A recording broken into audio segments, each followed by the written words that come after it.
안녕하세요. 그린빌 가족 여러분.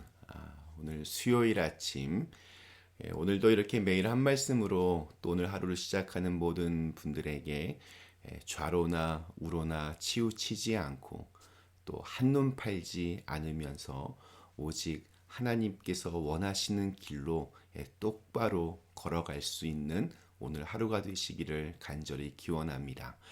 자, 오늘 저희는 사무엘상 6장 우리 10절에서 21절의 말씀으로 함께 이 아침 시작하도록 하겠습니다. 사무엘상 6장 10절에서 21절 말씀. 그 사람들이 그같이 하여 젖나는 소 둘을 끌어다가 수레를 메우고 송아지들은 집에 가두고 여호와의 궤와 및 금쥐와 그들의 독종의 형상을 담은 상자를 수레 위에 실으니 암소가 벳세메스 길로 바로 행하여 대로로 가며 갈 때에 울고 좌우로 치우치지 아니하였고 블레셋 방백들은 벳세메스 경계선까지 따라가니라. 벳세메스 사람들이 골짜기에서 밀을 베다가 눈을 들어 궤를 보고 그 본 것을 기뻐하더니 수레가 벳세메스 사람 여호수아의 밭 큰 돌 있는 곳에 이르러 선지라. 무리가 수레의 나무를 패고 그 암소들을 번제물로 여호와께 드리고 레위인은 여호와의 궤와 그 궤와 함께 있는 금 보물 담긴 상자를 내려다가 큰 돌 위에 두매 그날에 벳세메스 사람들이 여호와께 번제와 다른 제사를 드리니라. 블레셋 다섯 방백이 이것을 보고 그날에 에그론으로 돌아갔더라. 블레셋 사람이 여호와께 속건 제물로 드린 금 독종은 이러하니 아스돗을 위하여 하나요, 가사를 위하여 하나요, 아스글론을 위하여 하나요, 가드를 위하여 하나요, 에그론을 위하여 하나이며 드린 바 금쥐들은 견고한 성읍에서부터 시골의 마을에까지 그리고 사람들이 여호와의 궤를 큰 돌에 이르기까지 다섯 방백들에게 속한 블레셋 사람들의 모든 성읍들의 수대로였더라. 그 돌은 벳세메스 사람 여호수아의 밭에 오늘까지 있더라. 벳세메스 사람들이 여호와의 궤를 들여다본 까닭에 그들을 치사 5만 70명을 죽이신지라. 여호와께서 백성을 쳐서 크게 살육하셨으므로 백성이 슬피 울었더라. 벳세메스 사람들이 이르되 이 거룩하신 하나님 여호와 앞에 누가 능히 서리요? 그를 우리에게서 누구에게로 올라가시게 할까 하고 전령들을 기랏 여아림 주민에게 보내어 이르되 블레셋 사람들이 여호와의 궤를 도로 가져왔으니 너희는 내려가서 그것을 너희에게로 옮겨가라. 아멘. 블레셋 사람들에게 하나님의 이 언약궤와 함께했던 지난 7개월 동안의 시간은 끔찍했습니다.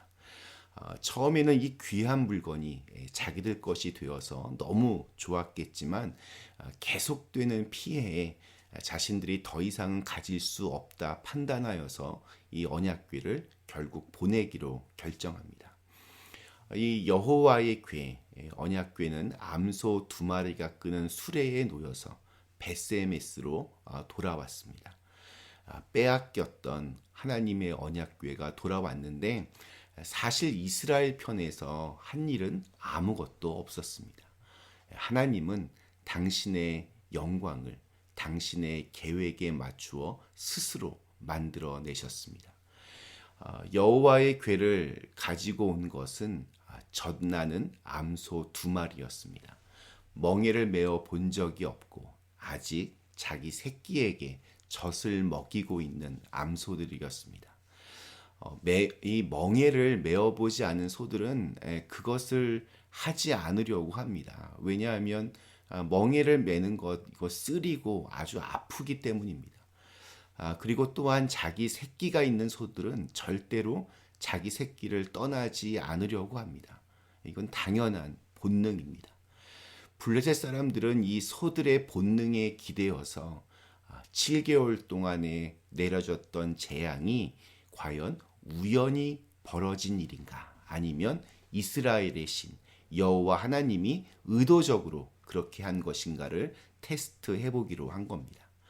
만약 제대로 소들이 그냥 쭉 똑바로 가면 지금까지 한 일은 모두 다 여호와 하나님이 한 것이요. 그렇지 않고 소들이 그 본능대로 송아지를 떠나지 않으려고 하면 이거는 우연으로 그렇게 결론 짓자는 거였습니다. 그런데 어떻게 되었습니까? 이 암소 두 마리 그 새끼들을 보면서 슬피 울지언정 멍에를 매지 않거나 아니면 돌아가려고 하지 않고 벳세메스로 똑바로 갑니다. 이 모든 과정을 바로 하나님께서 직접 이끄셨기 때문입니다.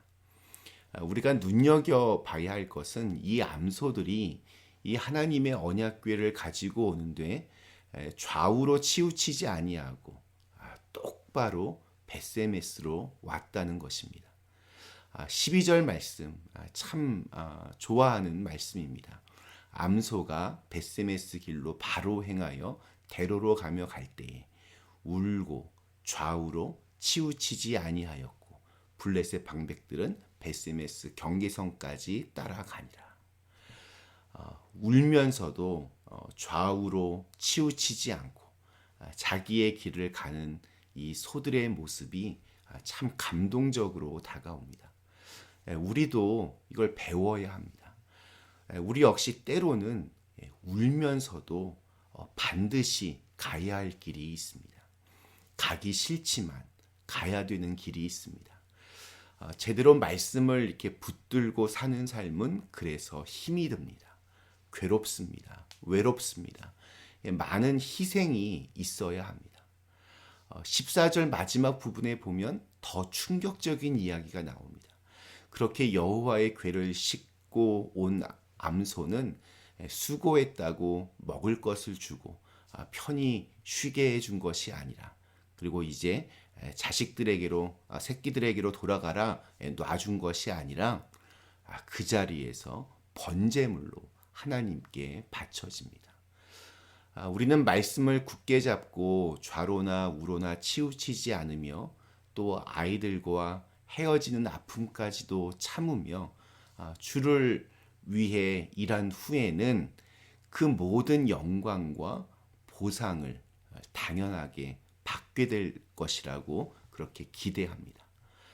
즉 말씀을 따르는 데서 오는 모든 고통과 희생을 알면서도 궁극적으로 그것을 참고 견딜 수 있는 것은 그 모든 일이 다 끝난 후에 우리가 받게 될 영광을 기다리고 있기 때문입니다.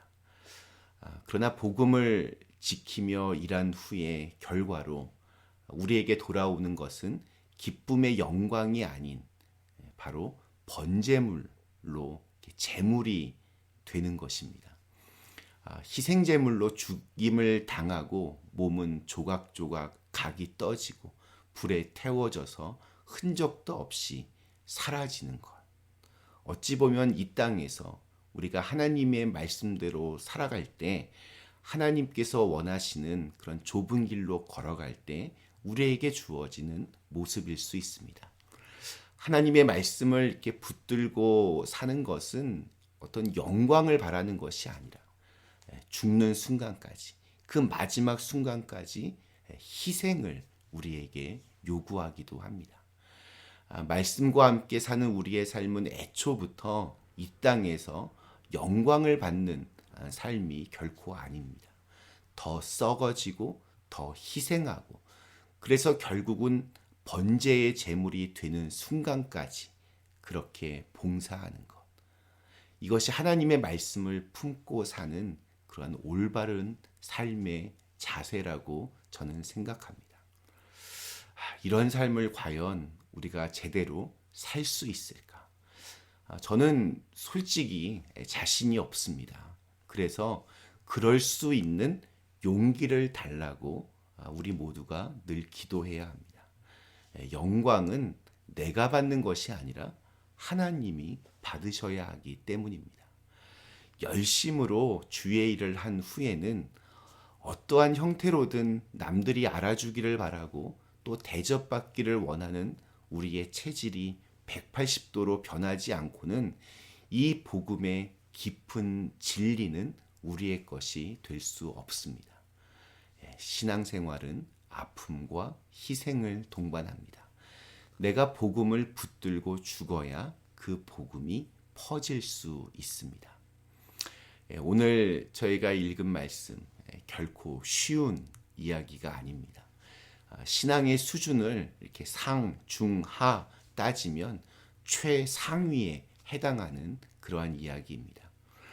말씀대로 살아갈 때 받는 고통과 아픔을 오히려 믿음으로 그렇게 기뻐하고 말씀을 따르고 지킨 후에도 내가 영광받지 않기 위해서 끊임없이 나를 죽이는 그러한 신앙의 자세로 오늘을 살아가는 그런 십자가를 가슴에 품고 살아가는 오늘 하루가 되시기를 간절히 기원합니다. 잠시 함께 기도하시겠습니다. 전능하신 하나님, 벳세메스로 가는 이 소들의 모습이 참 감동적으로 다가옵니다. 울면서도 좌로나 우로나 치우치지 않고 똑바로 뚜벅뚜벅 갈 길을 가는 이 암소들의 모습, 저희들의 모습이 되게 하여 주시옵소서. 또한 그 마지막에도 어떤 보상과 영광을 받는 것이 아니라 하나님께 번제물로 다 드려지는 모습들, 저희들도 우리가 한 수고와 열심들이, 헌신들이 누군가에게 칭찬받고 영광을 내가 받는 것이 아니라 우리의 모든 것들이 다 하나님께 영광을 돌리며 살아갈 수 있는 그런 귀한 믿음의 사람들이 되게 하여 주시옵소서. 예수님의 이름으로 간절히 기도드리옵나이다. 아멘.